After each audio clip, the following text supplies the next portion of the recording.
I've lived in this house for almost a decade. We've never had the slightest hint of paranormal activity. No phantom footsteps, no slamming doors, no shadow people, nothing. Until yesterday, I'd had a weird day. I'm a psychologist, and I had a somewhat stressful session with a teenage girl. Obviously can't get into specifics because of privacy and all that, but it was stressful. I didn't think anything of it at the time, but on my way home, I kept glancing in my rearview mirror. It was just instinct. There was no one tailgating me, flashing their high beams, or anything. In fact, I was alone on the winding country road that led up to my house. I just kept glancing in the rearview mirror without even thinking about it. When I got home, the house was chaos. As usual, our daughter was running around with stickers, putting them on everything. My poor husband was hopelessly unsticking each one at about half the speed she was putting them on. Need help? I asked. No, but could you make some chicken nuggets? I walked over to the fridge, and that's when I saw it. There was a dirty handprint on the freezer door, but the problem was, the hand was small, yet too high up to be my kid's. I stared at it for a second, confused. I guess Seth was carrying her, and she touched the fridge. I grabbed the dish towel and rubbed it off. We got Lily into bed around 8. I was nearly falling asleep as I read her a story. As I said, it had been a hard day. My words drawled as I read Goodnight Moon for the zillionth time.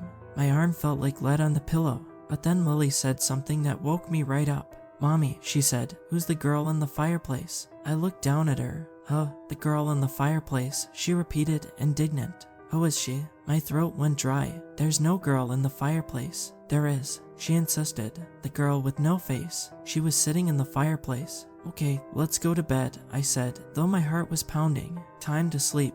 After she fell asleep, I asked Seth about it.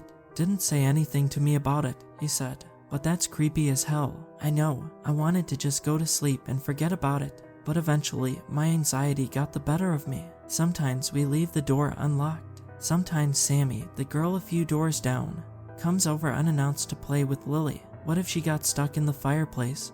Or something? What if she's asphyxiating in there right now? The logical part of my brain knew that was ridiculous. I would have seen police cars outside their house. Tanya would have called me to see if Sammy was over here. There would have to be like 5 super unlikely things that would all have to happen for Sammy to be trapped in our fireplace, dying. Still, I had to go check.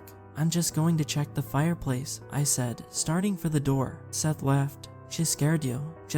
I'll be right back. I'm sure it's nothing. Lily says weird stuff all the time. I walked downstairs and turned left into the darkened family room. I reached for the switch and flicked on the light, just in time to see thin strands of long, black hair retract into the chimney. I froze. My skin prickled. I couldn't move as I stared at the fireplace, the place where I'd just seen. No, could it really be? That would mean someone was inside the chimney, hanging upside down. I finally sucked in a breath. Seth, he shot down the stairs. What's wrong? He asked as he ran into the room. Someone's in the chimney. I saw their hair. Seth frowned. I could tell he didn't really believe me. Okay, he said slowly, calmly. He approached the fireplace. Hello. Nothing. He paused for a second. Then he grabbed the fire poker and got on his hands and knees, gripping the poker in one hand and his phone with the flashlight on in the other. He slowly pushed his head into the fireplace and looked up. There's nothing there, he said. The flue's open.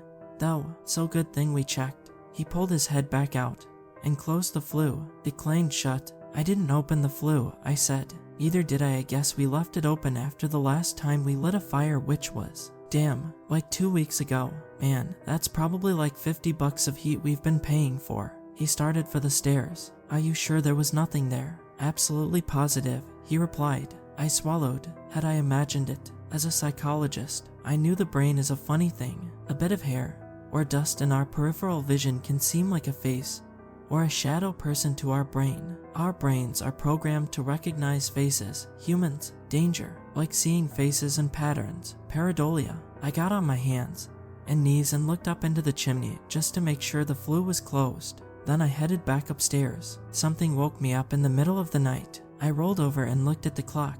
3:07 a.m. I closed my eyes and tried to fall back asleep, but then I heard it playing, a muffled, metallic clang coming from inside the house. Playing. I shook Seth awake.